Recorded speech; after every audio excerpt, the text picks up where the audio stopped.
Soyez bénis, bien-aimés, pasteurs, frères, sœurs à Christ, prophètes, apôtres, docteurs.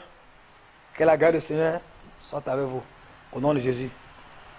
J'ai pour thème ce matin, sujet, un prédicateur christocentrique.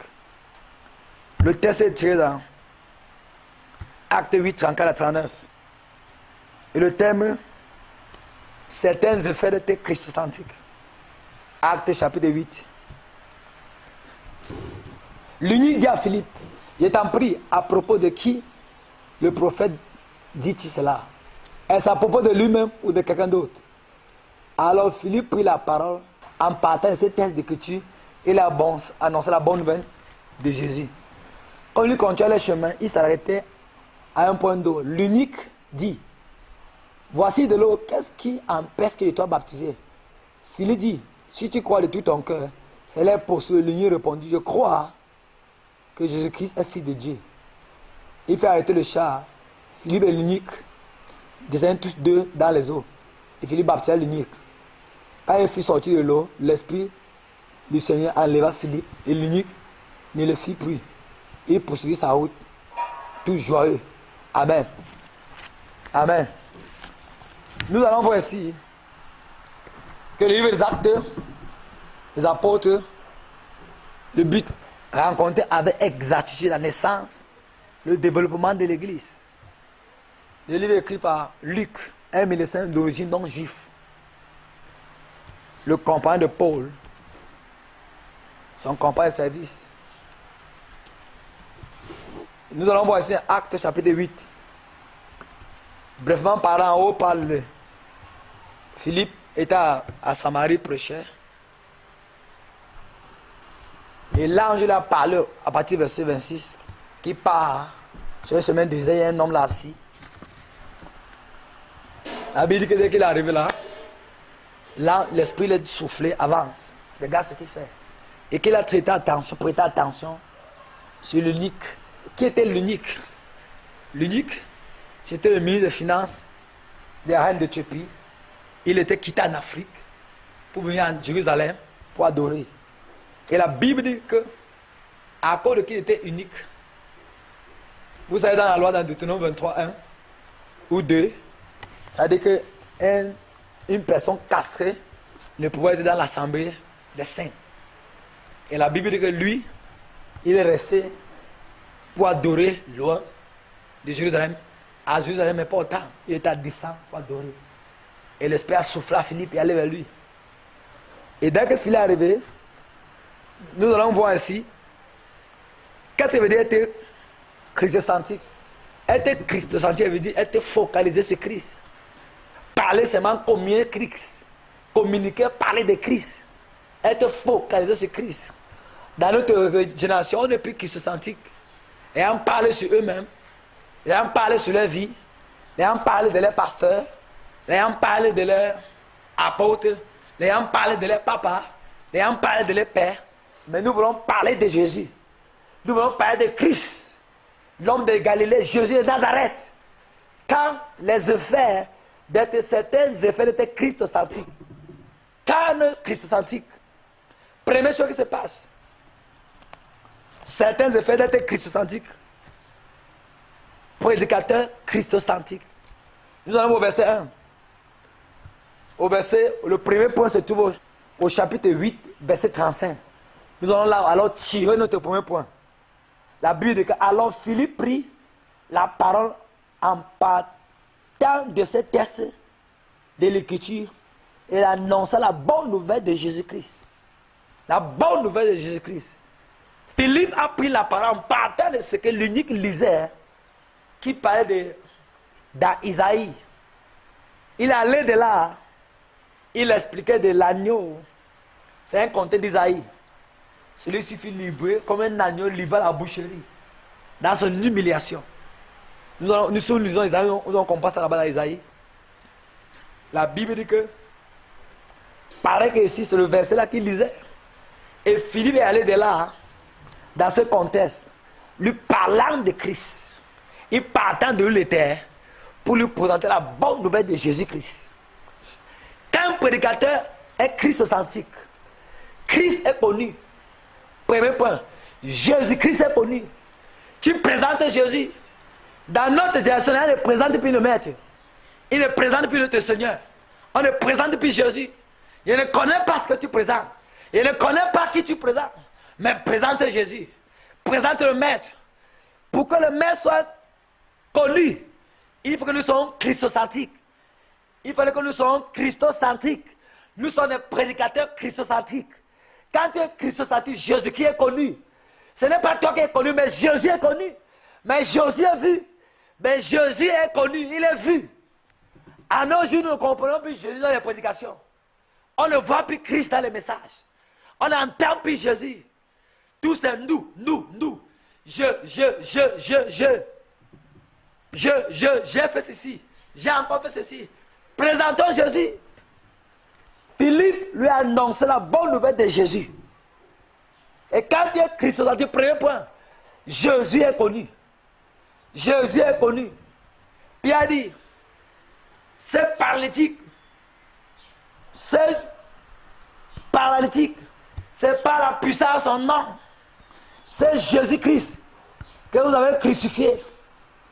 Que vous avez, vos pères l'ont lapidé et crucifié. Et que son Dieu l'a élevé, l'a ressuscité. C'est en son nom que ce paralytique a marché. Pierre n'a pas dit que c'est en leur nom. Il dit c'est au nom de Jésus. On peut appeler Pierre christocentrique. On peut appeler l'apôtre Paul christocentrique. Il dit que j'ai pris le Christ ressuscité. J'ai pris le Christ ressuscité. Il parlait de Christ. Il parlait de Christ. Que prêches-tu? Qui annonces-tu? Qui est-ce qui est connu dans ta prédication? Qui est-ce qui est vu dans ta prédication? Philippe a révélé Jésus. Qui est-ce que tu révèles? Jésus sera connu. Deuxième point. Au verset 36. Les capas. Nous avons même encore là que plusieurs personnes présentent plusieurs intérêts. Oui. Et Philippe s'en servi de ça pour amener la foi en Christ. Jésus qui présentait la foi dans l'Ancien Testament. La parole dans son assemblée adressée à tous les hommes, à toutes les époques. N'hésitons pas aussi à notre génération d'étudier la parole de Dieu et la communiquer. L'Ancien Testament était lu. Vous allez constater que ces périodes ont monté à Jérusalem pour lire la Torah, pour expliquer la Torah. Quand on lisait ça, les prêtres allaient expliquer. Les gens parlaient pour adorer. Et il avait ici, vous allez pas au Nouveau Testament, c'est l'hébreu et le grec, l'araméen. L'hébreu, l'araméen qui était connu. Et on lisait les livres de la loi, qui étaient les Pentateuques, les 5 livres de Moïse. C'est ça qu'on lisait. Et si on devait lire au temple, qui était la parole de Dieu, il lisait ça. Prenons le temps dans notre génération à lire Christ, à méditer, présenter Jésus. Faisons-le dans nos assemblées, et Christ sera connu. Faisons-le partout, et Christ sera connu. Au nom puissant de Jésus. Nous allons voir ce qu'on a parlé au deuxième point, verset 36 à 37. Philippe dit, si tu crois de tout ton cœur, c'est l'air possible. Verset 36, comme il continue encore le chemin, il arrivait à un point d'eau. Lui dit, voici de l'eau. Qu'est-ce qui empêche qu'il soit baptisé? Il lui dit, si tu crois de tout ton cœur, c'est l'air possible. Lui dit, je crois que Jésus-Christ est le Fils de Dieu. Deuxième point, quand tu es christocentrique, le pécheur seront convertis. Les pécheurs seront convertis. L'unique a été converti. Aujourd'hui, il y a plusieurs partisans des églises qui ont été les convertis. Dans Matthieu 17, Jésus a dit, arrêtez-vous de dire, si vous devez vous convertir, vous devez comme ces enfants. Vous ne pourrez entrer dans le royaume de Dieu. La conversion est différente de la repentance. La conversion est différente de donner sa vie au Seigneur. C'est converti. C'est l'état de dépouillement. Tout laisser. Changer les natures. Changer les personnalités. L'unique a dit, oui, voici de l'eau. Qu'empêche-t-il qu'il soit baptisé? Et oui, je crois que Jésus-Christ est le Fils de Dieu. La Bible dit qu'on l'a baptisé. La conversion a pris place. Dieu veut qu'on soit converti. Mais pour que les générations soient converties, il faut qu'on soit christocentrique. Il faut qu'on présente Jésus. Il faut qu'on présente Jésus. Il faut que nous présentons Jésus. Il dit que voici de l'eau. Qu'est-ce qui t'empêche de te baptiser? Il croit que Jésus est le Fils de Dieu. Il fait arrêter le char. Et Philippe et l'unique descendent tous deux dans les eaux. Et Philippe baptisa l'unique. Nous voyons aussi que dans la conversion, le baptême a pris place. Le baptême a pris place. Une vraie personne convertie va accepter l'obéissance au baptême. Si tu es là, quand tu es endurci, nous ne parlons pas des baptêmes dans les églises mortes où on met l'eau sur la tête. Ça, c'est le faux baptême. La Bible dit que tous deux sont descendus dans les eaux. Le mot grec baptême dit baptise, plonger. Ils sont partis dans ces baptêmes, dans les eaux. On les a plongés. Oui, je sais que tu peux dire que tu es baptisé. Tu as même pris les 7 sacrements. Tu mets la Sainte Seine. Tu as pris les 7 sacrements. Et on a versé l'eau sur ta tête. Écoute là ce matin. Tous deux sont descendus dans les eaux. Il le plongea dans l'eau. Il enterra dans les eaux. Baptise, plongé, enterré. Il ne connaît pas quel baptême tu as fait. Mais la Bible dit qu'on l'a baptisé, on l'a enterré. Baptême, on l'a enterré dans les eaux. On l'a enterré. On l'a enterré. Il était plongé. Il n'a pas versé l'eau sur la tête. Il était plongé dans les eaux. Tous deux descendus. Il fit arrêter le char, Philippe et l'unique. Descendus tous deux dans l'eau. Et Philippe baptisa l'unique. Tous deux baptisa, verset 37. 38. Baptisa tous deux dans les eaux. Et il partit dans les eaux. Jean a dit en Jean chapitre 3, rat de vipère, qui vous a appris à fuir la colère à venir. Déjà la colère met à racine, tout à que ne porte pas le flux, ça a retassé, jeté. La Bible que plusieurs personnes venaient à Jean, aux Judains. Les pharisiens et plusieurs scribes venaient pour être baptisés aux eaux de Judains par Jean. Par Jean. Il dit qui vous a pris à fuir la colère à venir. Et Jésus aussi fut baptisé aussi aux Judains par Jean dans les eaux. Dans le baptême, dans les eaux. Le processus. Troisième point. Quand un homme est christocentrique, quand un prédicateur est christocentrique, troisième point qu'on va voir, au verset 39. Nous allons voir quand même au verset, le deuxième point, que le baptême étant le signe que l'on s'identifie à Christ et à la communauté chrétienne, il est important que l'union passe par cela. Même si Philippe est le seul témoin de son geste, c'est s'identifier comme chrétien, tu te baptises. Philippe était la seule, l'union a accepté. Et ainsi, donc, nous partons au verset 39. Il dit, quand il fit sortir des eaux, l'esprit du Seigneur leva Philippe. Et l'union ne le vit plus. Il poursuivit sa route, tout joyeux. Troisième chose, les croyants vont se réjouir de leur salut. Quand tu es christocentrique, les croyants se réjouissent de leur salut. L'unique est parti se réjouissant.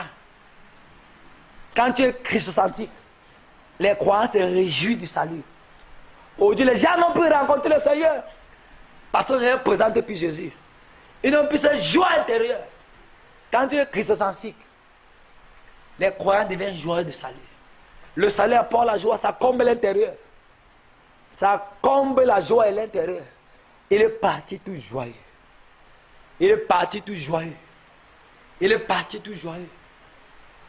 Au nom puissant de Jésus. Si tu écoutes ma voix et tu vas accepter Jésus, même peut-être suivre le processus de baptême, où que tu es, si tu crois que Jésus-Christ est Seigneur, répète seulement après moi. Dans Romains chapitre 10, verset 8, que dit ton nom? La parole dans ta bouche et dans ton cœur. Or, c'est la parole de foi que nous prêchons. Si tu confies ta bouche Jésus, et si tu confies que oui, je crois, et tout ton cœur, que Dieu l'a ressuscité, le mortier sauvé, L'unique a dit, oui, je crois que Jésus est fils de Dieu. Tu es sauvé. Dis après moi, Seigneur Jésus, je reconnais que je suis pécheur ou pécheresse. J'accepte que tu es mort pour moi à la croix de Calvaire, portant sur toi le châtiment de mes péchés. Merci pour ton sang qui m'a lavé, qui m'a purifié. Par la foi, il te donne ma vie. Viens, sois mon Seigneur et sois personnel. Amen. Amen. Seigneur, je déclare ce matin que ceux qui écoutent ma voix, qui ont accepté cet évangile, qu'ils soient bénis, que le nom soit écrit de vie au ciel, dans le livre de vie au ciel, au nom puissant de Jésus. Merci car tu ouvres une nouvelle page à la vie. Au nom de Jésus. Amen.